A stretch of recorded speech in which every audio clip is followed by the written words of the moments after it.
Take 2! Prise 2! Jour 8. L'apprentissage. Apprendre, c'est apprivoiser l'inconfort. On est philosophique de même aujourd'hui. Apprivoiser l'inconfort parce que, apprendre, c'est quelque chose que, inévitablement, on va faire jusqu'à la fin de nos jours. Ça fait partie intégrale de la vie. La vie, à partir du moment où on s'installe dans une bulle de confort, ça veut dire qu'on n'a plus rien de stimulant, plus rien de nouveau qui arrive dans notre environnement.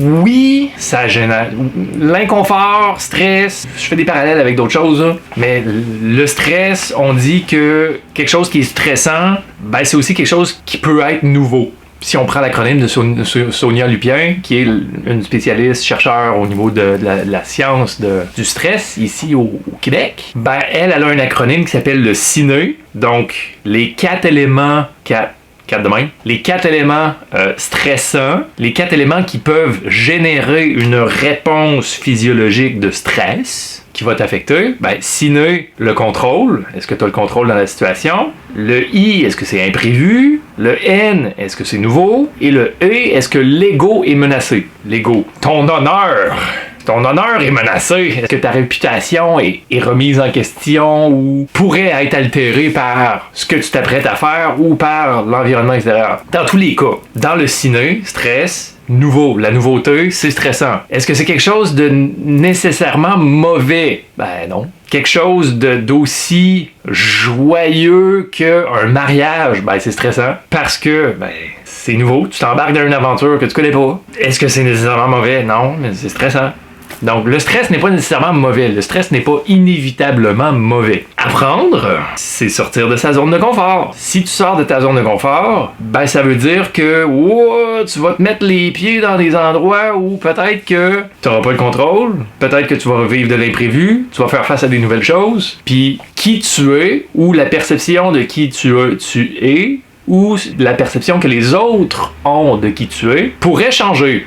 C'est un gros morceau, ça. On attache beaucoup d'importance au niveau conscient-subconscient à la perception de qui on est et la perception que les autres ont de nous. C'est comme un contrat social inconscient qui dit que si je change, je ferai plus partie du groupe parce que je serai plus la même personne, donc le groupe va me rejeter. Est-ce que c'est une bonne chose? Est-ce que c'est une mauvaise chose? Seul le temps peut le dire. Mais dans tous les cas, c'est un gros frein parfois à l'apprentissage ou au changement, cette question de perception-là. Faut en prendre confiance. Faut prendre confiance dans nos actions. Faut en prendre conscience pour, après ça, agir consciemment avec intention. Alors, l'apprentissage. Je prends un exemple très direct. Hier, j'ai eu un moment d'apprentissage qui était très inconfortable. J'ai fait une chute en vélo de montagne. Ce moment-là, malgré l'inconfort, m'a amené à avoir la réflexion de qu'est-ce qui s'est passé, qui a amené à cette situation-là et quelles sont les actions que je peux travailler dessus pour remédier à la situation pour que cet apprentissage-là puisse me servir. C'est né d'un inconfort, je suis tombé. Je suis tombé parce que ça fait longtemps que j'ai pas fait de vélo, mes repères sur mon point d'équilibre, mon centre de gravité sur le vélo sont plus pareils. Je suivais des gens, donc déjà j'étais moins dans le je ressens mon vélo et plus dans le j'essaie juste de suivre le groupe. J'ai mis des pédales à clip alors que j'ai jamais roulé avec des pédales à clip en montagne. Je roule sur route mais pas en montagne, ce qui fait que avec les pédales à clip, tu peux pas avancer tes pieds sur les pédales pour changer ton centre de gravité. Apprentissage. Et que voilà, l'accumulation a amené à cette chute que j'ai faite hier. Je remercie mes capacités de mouvement que j'ai développées avec le temps pour me permettre d'être adaptable et réactif dans ces environnements-là. Ce qui fait que la chute s'est transformée en roulade qui a fait que je suis retombé sur mes pieds puis que tout le monde est comme « Es-tu correct? Enlève la terre un peu, correct, on est reparti. » Ça, c'est issu d'un apprentissage. L'apprentissage a fait en sorte que j'ai su m'adapter et réagir à cette situation-là. Donc, est-ce que l'apprentissage, c'est quelque chose d'important? Oui, parce que le monde est constamment en changement, notre environnement est constamment en changement, ce qui nous demande de s'adapter, tant physiquement que cognitivement. Et pour pouvoir s'adapter, on se doit d'apprendre. On se doit d'apprendre différentes choses selon le contexte. Dans le monde du vélo, ben, t'apprends des trucs qui sont en lien avec le vélo. Dans le monde du coaching et de la thérapie, ben, t'apprends des trucs qui sont en lien avec le coaching et la thérapie. Puis comme les connaissances évoluent rapidement, comme on comprend de mieux en mieux les différents mécanismes et fonctionnements du système nerveux, comment tout ça est en lien avec le mouvement, ben, ça se pourrait qu'à un moment donné, les connaissances du passé soient plus nécessairement d'actualité. Meilleur exemple de ça, développement d'affaires. Les clubs vidéo, est-ce qu'il y en a encore beaucoup aujourd'hui? Club vidéo, c'est un modèle qui n'a pas su s'adapter, qui n'a pas su pivoter à la nouvelle réalité. Et aujourd'hui, il n'existe plus. Parce que Netflix est arrivé. Le monde hôtelier, même chose. Énorme révolution dans le monde de l'hôtelier à partir du moment où Airbnb est arrivé. On a un nouveau modèle qui arrive. Si tu sais pas comment pivoter, si tu sais pas comment t'adapter, ben le nouveau modèle, ça se pourrait qu'il t'envoie dans le fossé. Taxi avec Uber, même principe. On a une façon de louer un transport qui est différent, qui est des fois plus efficace, qui est plus convivial. C'est un modèle qui a rencontré de la friction puis de la résistance parce que t'amènes quelque chose de différent. L'ancienne façon de faire a de la difficulté, un manque de flexibilité pour être capable de s'adapter. Voilà qui est là. Voilà, voici qui est ça, voilà ça qui est ça. La réalité est que le monde change. Puis pour pouvoir s'adapter, ça prend des connaissances, ça prend des compétences, ça prend de l'apprentissage. Puis l'apprentissage, faut apprendre.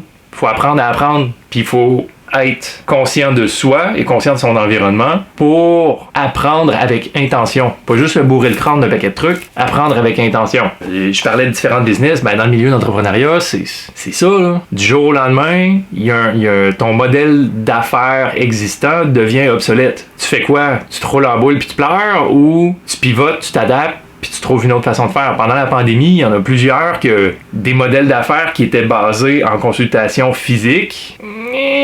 Il y en a plusieurs qui ont dû fermer leur business qu'ils avaient, mais rapidement, ils ont pivoté pour développer un autre modèle. Il y a plusieurs grosses compagnies aujourd'hui qui sont nées de périodes de crise, comme des crises économiques, comme des guerres, parce qu'ils ont pivoté pour aller vers un nouveau modèle. Mais ils ont dû avoir les talents, la sensibilité, l'observation de qu'est-ce qui se passait dans leur environnement. Donc voilà, l'apprentissage, je parle beaucoup de l'apprentissage du mouvement dans mon domaine, parce que c'est mon contexte. Apprentissage de la thérapie, apprendre une nouvelle, une nouvelle technique. Si t'es thérapeute, si t'es coach, aller chercher des nouveaux outils. Mais l'apprentissage, c'est aussi ton milieu social, aller dans différents endroits, différents environnements pour découvrir différentes énergies, différentes relations. Ça va te rendre inconfortable au début parce que je connais personne. Mais si c'est un environnement qui a le potentiel de t'être bénéfique, ça va être plus facile de connecter, ça va être plus facile de t'intégrer à ce milieu-là. Un des exemples que je donne, c'est pendant plusieurs années, j'avais j'avais une trajectoire d'emploi qui était très linéaire. Je travaillais dans une job pendant que j'essayais de développer les projets à côté. Puis à un moment donné, tout ça a basculé avec la pandémie. J'ai dit, OK, j'arrête tout ça, je m'en vais à l'extérieur. En allant à l'extérieur, j'ai travaillé dans un nouvel emploi qui m'a rapproché du plein air. OK, cool, en lien avec mes valeurs, génial. Mais ça a demandé l'inconfort d'aller à travers ce changement-là. Après ça, quand je suis revenu, je suis retombé dans un autre emploi qui m'a amené à connecter au monde du vélo. Nice, encore une fois, faire face à de l'inconfort, mais des nouveaux apprentissages. Après ça, le vélo m'a amené vers le vélo de montagne, qui vient vraiment connecter avec mon ressenti profond de la montagne, avec le vélo. Wow! Un gros party! Mais après ça, ce que je vois beaucoup, c'est les commentaires des gens qui disent que le vélo, pour eux, ça fait partie des outils pour leur santé mentale. Là, on commence à m'intéresser parce que dans mon cursus, dans mon curriculum, le mouvement connecté aux autres, l'environnement social, l'environnement naturel, prendre soin de soi, la santé mentale, ça fait un peu partie de prendre soin de soi. Ce qui va m'amener à probablement, éventuellement, développer des projets en lien avec ça. Parce que là, je suis en train de connecter différents champs d'intérêt, la nature, le sport, le plein air, le mouvement, la communauté, les relations, pour après ça, être capable de supporter, servir et aider les gens qui peuvent potentiellement avoir des besoins ou bénéficier de tout ça. Mais ça serait jamais arrivé si j'étais resté confortable dans ma traque d'emploi initiale qui était devenue une routine. Il a fallu que je me sorte de la routine, que j'apprenne des nouveaux trucs, que j'apprenne dans des nouveaux environnements. Une ERA qui a fait en sorte que je refais un retour dans le milieu de la thérapie et du coaching parce que j'ai appris des nouvelles techniques qui m'ont redonné confiance en mes capacités d'aider les gens. Donc, faut que je mette ça de l'avant parce que je veux contribuer à mon environnement, à mon écosystème. Fait que, conversation d'aujourd'hui, apprendre, c'est inconfortable, mais c'est nécessaire pour pouvoir développer les compétences qui nous permettent de s'adapter et d'être réactifs par rapport au changement de notre environnement. On est dans un environnement qui est volatile. Le monde peut changer du jour au lendemain. Le monde socio-économique, politique, environnemental, température globale, on ne sait pas qu'est-ce qui peut se passer. On vit dans un monde qui est rendu très instable, c'est très volatile, très incertain, très complexe, très ambigu. Il faut être capable de s'adapter. Puis pour s'adapter, ça prend des connaissances, ça prend des compétences. Très, très, très intéressant de miser sur l'apprentissage. C'est un investissement. L'apprentissage est un investissement. Inconfortable, mais ça en vaut la peine. Alors, investis en toi-même, tu le fais pour toi.